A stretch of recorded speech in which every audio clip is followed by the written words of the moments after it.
তালের সিজনে তালের পিঠা না খেলে হয় বলেন? এই পিঠাটা তালের সবচেয়ে সহজ এবং মজাদার পিঠা।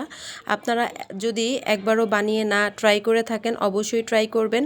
প্রথমেই আমি এখানে নিয়ে নিয়েছি ময়দা, সুজি, চালের গুঁড়া, স্বাদমতো লবণ আর সেই সঙ্গে তালের পাল্প। আমি এখানে তালের ঘন পাল্পটা নিয়েছি। এরপর অল্প অল্প করে পানি অ্যাড করতে হবে আর সব কিছুকে খুব ভালোভাবে একসঙ্গে মিক্স করে নিতে হবে। যখন এরকম একটা ব্যাটার তৈরি হয়ে যাবে তখন বুঝতে হবে একদম পারফেক্টলি রেডি হয়ে গিয়েছে। এখন তেলের মধ্যে এই পিঠাগুলোকে এভাবে ভেজে নিতে হবে। অনেকটাই আমরা তেলের পিঠা বা পোয়া পিঠা যেভাবে বানাই ঠিক সেরকম।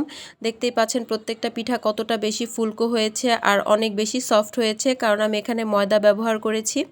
এরপর সবগুলো পিঠা যখন বানানো হয়ে যাবে তখন এটা ভিজানোর জন্য একটা শিরা বানাতে হবে। আমি এখানে চিনি নিয়ে নিয়েছি 1 কাপ, সেই সঙ্গে 1 কাপ পানি নিয়েছি, সামান্য একটু লবণ দিয়েছি আর 2টা এলাচের মুখ ফাটিয়ে দিয়েছি। এটাকে ভালোমতো ফুটিয়ে নিতে হবে, একতার বিশিষ্ট শিরা করার দরকার নেই।